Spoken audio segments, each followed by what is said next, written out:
Cancer, it's Empress Rose here. Welcome to your reading. These are general readings. Take what works, leave what doesn't. If I don't catch a wavelength or storyline in this reading, check your other major placements.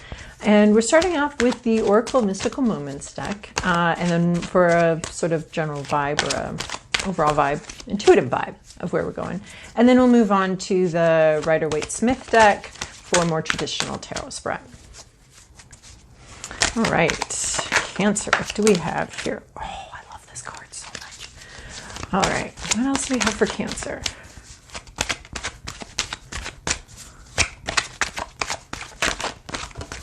All right. Oh, fascinating.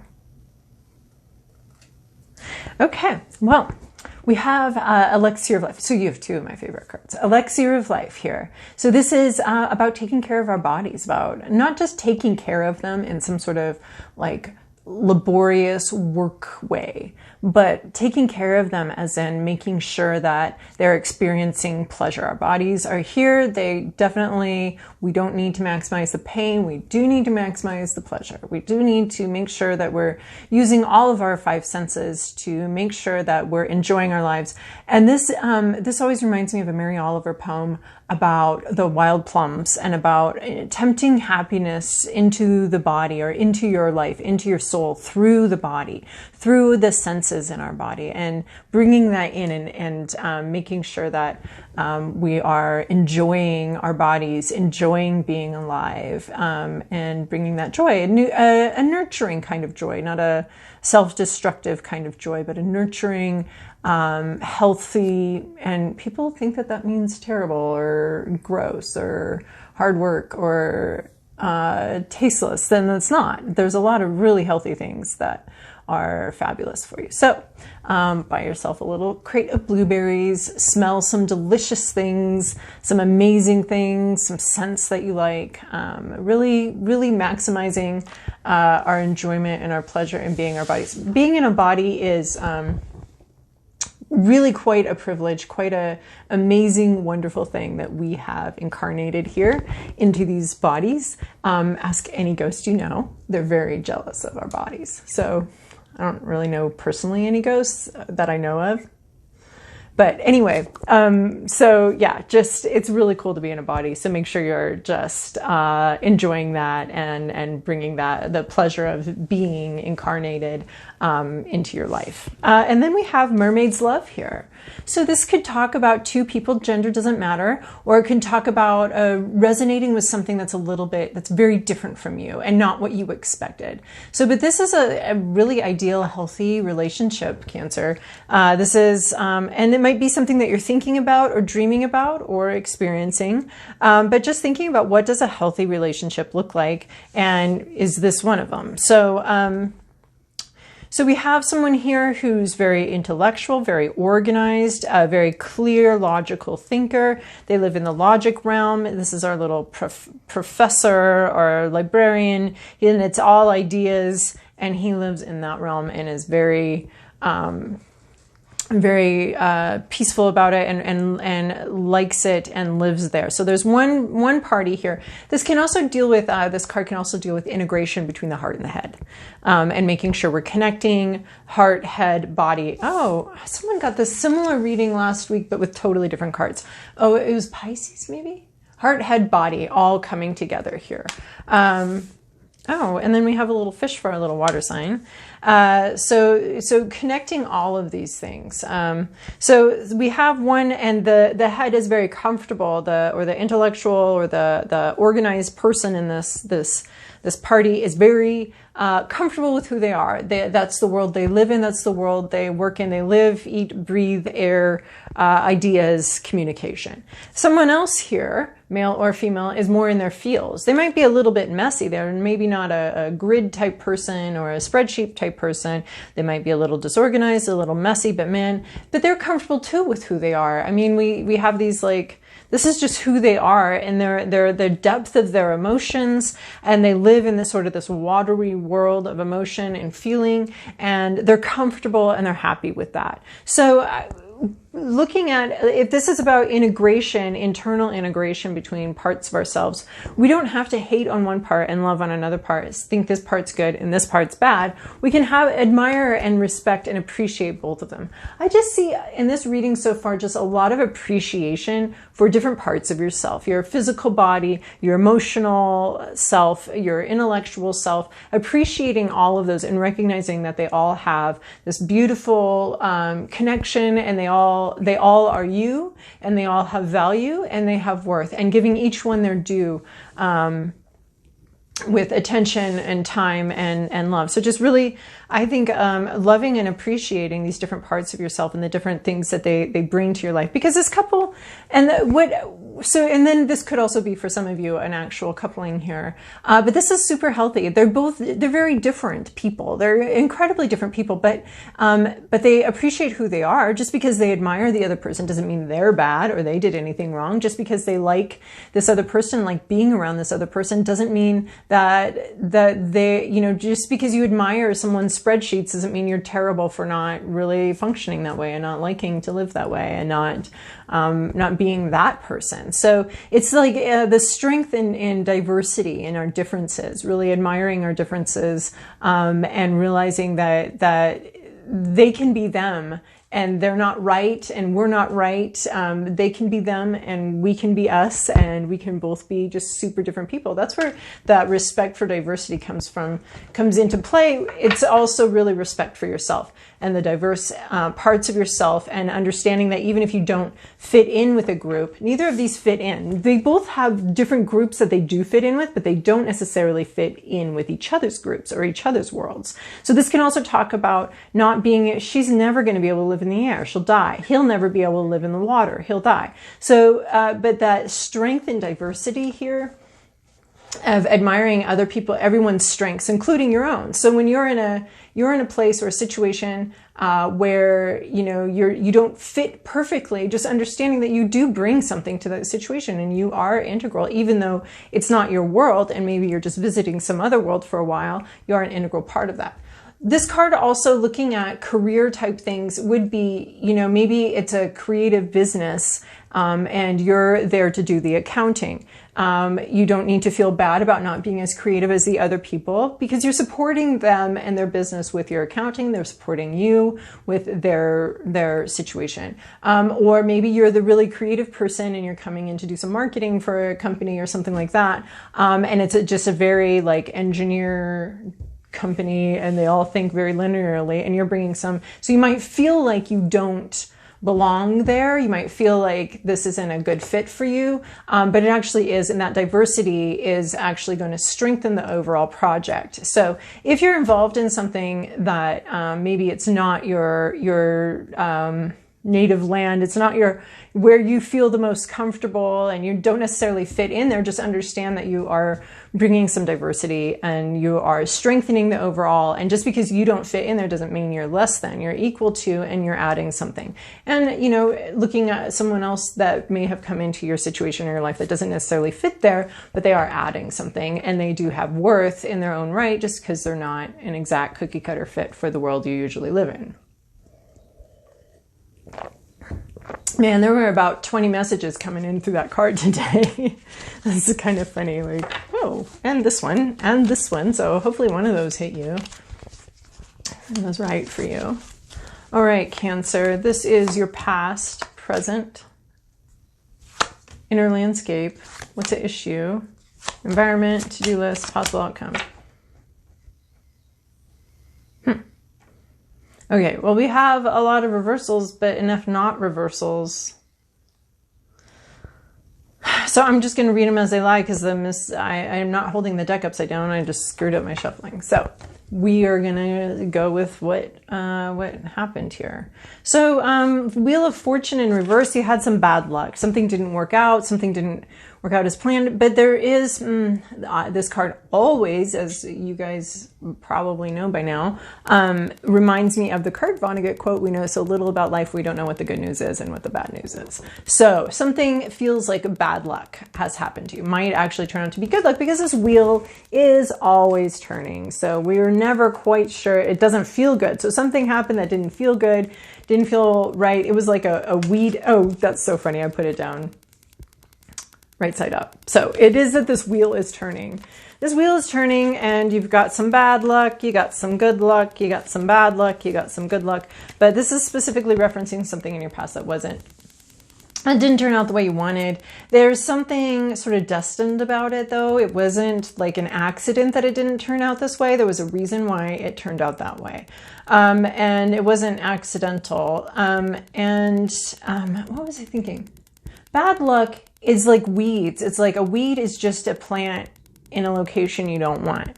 So bad luck is just an experience that you decided you didn't want, right? It could actually be good luck, or it could be actually working out in your favor overall, but it's like a weed. It's like, you know, in some other circumstance, it might have been, if your perspective were different, and if what you were trying to do was different, this might be neutral, or this might be actually a good thing. But based on what you're trying to accomplish and what you want, this feels like a crappy little thing that happened. Kind of felt maybe a little random, but this Wheel of Fortune card here, I mean, there's a lot of random stuff that comes flowing through our lives here, but this Wheel of Fortune card here always reminds me that there might have been like it was destined to happen this way. It was going to happen this way. It had to happen this way. You don't know why, because it's all the stuff behind the curtain of life, where it's divinely orchestrated. Something unlucky happened, but it's only, you label it unlucky because you think you didn't want it and it didn't fit in with your plans. So in your current situation, you have King of Pentacles. So something bad happened, but something good is happening too. This is success. You have someone here. It could be you. It could just be the vibe of the moment, or it could be someone you know. It's a steady investment. Their investment's paying off. So maybe this bad luck required you to invest some time or energy or money into something that you didn't want to, but it is paying off here. So the King of Pentacles is very successful. So you're having, maybe there was some bad luck or something that you didn't, but now you're successful. Now you're experiencing some success. You've invested time, energy, money into the situation, and it's working out now. It's you're reaping the harvest of whatever you invested in, or somebody is. Somebody here has money and has experienced success. And I don't know, it's just coming out like it's you. So we're just gonna roll with that. It could be somebody else, but it's coming out like it's you. That's how I'm feeling it right now. You're experiencing some success in something you've invested a lot of time and energy into. What's in your hopes, your fears, your inner landscape? I think you're afraid that you aren't going to get any inspiration. You're not feeling inspired. You might be feeling a little depressed. And there's a worry and a concern that new life isn't going to come in, that something new isn't coming for you, that you're not going to be able to start something new. There's nothing exciting happening here. I mean, well, the King of Pentacles, this isn't exciting. This is not get rich quick. There's no thrill here. This is a long-term investment that's coming in slow and steady, exactly the way you wanted it to. But this Ace of Wands talks about being afraid of, so it's hopes, fears, and inner landscape. Since it came in upside down, we're going to be talking about fear, most likely, especially with the Ace of Wands, because the Ace in the upright would be super exciting. So you might be a little listless, a little bored. You don't have any ideas. You don't know what to do. You're not getting hit with inspiration. If you're a creative or this is a creative project, there's no inspiration. You might be afraid of this or worried about feeling uninspired and a little depressed here. Even though something's gone really well and you've had some success, it's just, maybe there's been maybe it's like a letdown. It's like it didn't live up to the hype. It's just, okay. Maybe the predictability of the success and how far and long you saw it coming. Now you're worried that it's not actually going to be all that exciting once it gets here, because you know what you expected, and so it's just not that thrilling. So the Ace of Wands is a little bit in reverse, as the thrill is gone and there's some depression or not feeling very inspired. That could be worrying you. That could be what's on your mind, how you're feeling right now. What's the issue here came out upright. Oddly, this is a little funny little reading here. And I just saw 444, which I don't usually pay attention to numbers, so but if numbers are your thing, that just came through. So we have 5 of Pentacles here, and that's feeling left out, feeling abandoned, left in the cold, left to fend for yourself. Somebody has everything they need. Somebody around you's got what they need. You could be feeling left out. Maybe someone shut the door on you. You could be feeling ghosted, or there's a party going on inside and you're locked out. Other people are having a good time. Other people are moving forward and progressing really nicely. They have what they need. They have all the money that they need. They have the jobs that they need. And there's abundance nearby, but it's not being part of your life and you feel left out. So there could be like,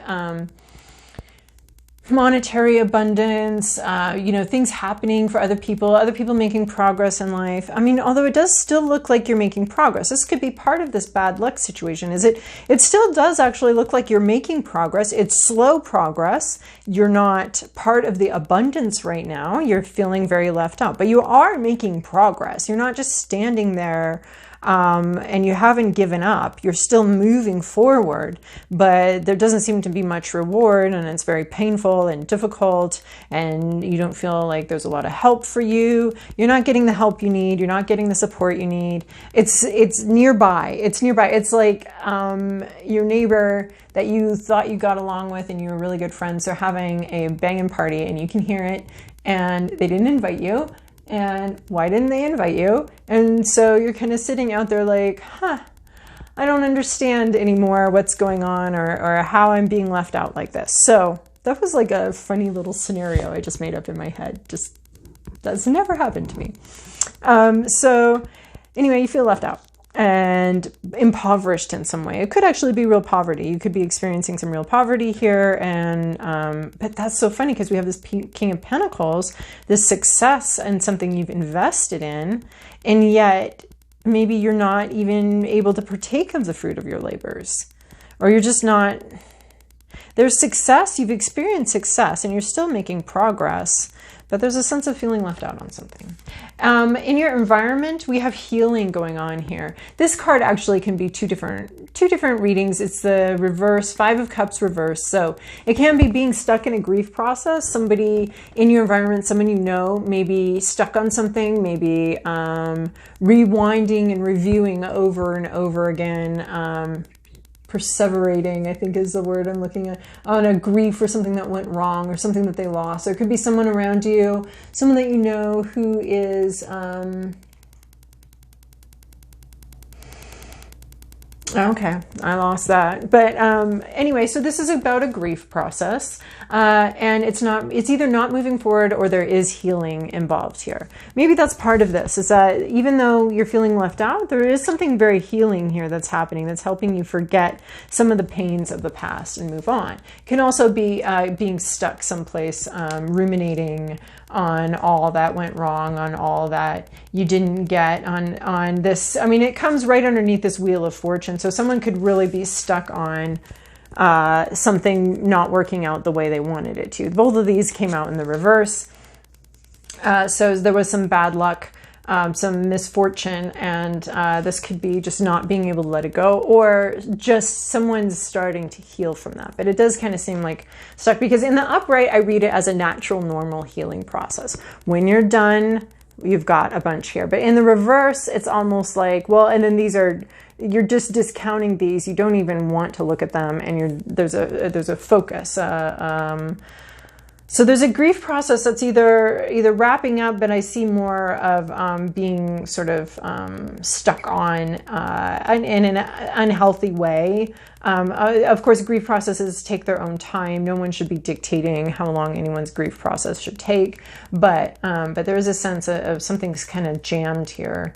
And then your to-do list is this Page of Cups in the reverse. In the upright, we'd be talking about being curious about your emotions, feeling something surprising and learning about it.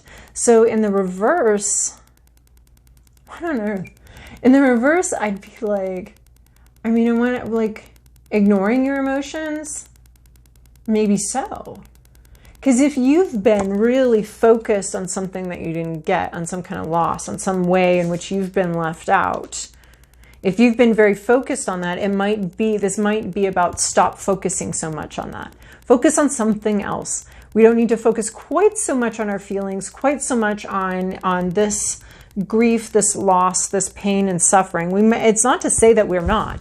I mean, that's what I kind of like about these two things coming out like this is an acknowledgement that you have been left out, that you have a tough row to hoe, that things are difficult. You're making progress, but it's not easy. And it just seems like so many have so much just nearby, just right out there. And you might be a little angry and frustrated about it. And this, I mean, I was like, this basically clearly says ignore your feelings, ignore these emotions, stop, don't learn about them, don't explore them, which is the opposite of what I think should happen. I would say, like, invite it into your couch, say grief, being left out, this sense of scarcity and this jaded anger about things not having worked out. What do you have to say to me?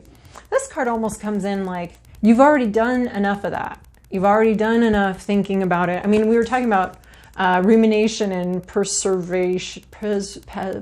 No, we're just going to stick with rumination. We're talking about rumination here, and this is like stop ruminating. And which is easier said than done, of course, because if that's a habit for you. So stop. Oh my gosh. Yes. Yes. We've got maximize the pleasure here. Elixir of life. This is focus on what feels good. Okay. You've got something in your craw. You've got a little bee in your bonnet here, and it's had enough attention. So maximize the pleasure. Make yourself feel good. Engage with things that make you feel good, that make you feel come alive. Because there's something here with this Ace of Reverse. This is not coming alive. This is not coming alive. This is not coming alive. This is something happened, okay? It was out of your control. You couldn't do anything about it. Somebody maybe got a bunch of goods and got the goods and got the thing, right? But you didn't, and it's stuck in your craw. So we're gonna focus on what does make us feel good, because there's something here that makes us feel like shit. So so we're not focusing on that. Oh, I love it when I'm like, what are you talking about? And then it like kind of starts coming together. This is, I keep hearing that song, Maximize All the Pleasure. So this is just really engage with things you love. Fuck this situation. Let's forget about it. Let's move on. You are moving on, but it's hard. And it might be made a lot easier if you focus on things that you love, things that make you feel good, things that make you come alive. It could be a lot easier that, just changing your focus, right? Instead of being focused on everything that went wrong, just focus on the things that feel good, the thoughts that feel good, the things that make your body feel good, that long bath, that soaking up that sunshine, like anything that makes you feel good, maximize that. Really engage with it and indulge with it and make yourself feel good. Also, with this feeling left out card, this could be a dynamic where you're not an easy fit for the situation. You could be feeling left out, but in fact, you're actually bringing something very valuable to the situation. Where you're going, we've got two kings here, which I find really interesting. Two masters, a master of materials, a master of finances, and then we have King of Wands, which I really like this coming in. Once you start focusing on what brings you to life, what makes you feel good, King of Wands energy. This is either someone coming towards you, male or female, a leadership, or this is you stepping into leadership where people follow you. You start having some charisma in the situation where you have maybe felt dead and like you don't fit, like this isn't. But once you start focusing on what brings you to life and just forget the rest, forget where you don't fit in, forget what you lack. Focus right now on what brings you to life, not the feelings that you've already been focused on for a really long time. You master it. You master feeling alive. Like, look at this wand. This one in the reverse is dead here. It doesn't want to. It doesn't have anything to say. It's listless, uninvolved, unengaged. This is a master of engagement. This wand here is blossoming, is blooming. He leads from intuition. He leads creatively from his creative center, from his creative soul. He leads soulful leadership. very inspired, easy to follow, doesn't have to pull teeth to get people to get on board with him because he's so excited. He's bringing this excitement, this joy of living. This king is bringing that, he or she brings that joy of living into their leadership, and people eagerly follow this king. There's no doubt that people are going to listen to what this king has to say and follow him. All right, Cancer, I hope that was helpful for you. It was a fun reading, everything coming out a little different than usual. Definitely caught my attention. So I hope that was helpful for you, and have a great time until I see you again.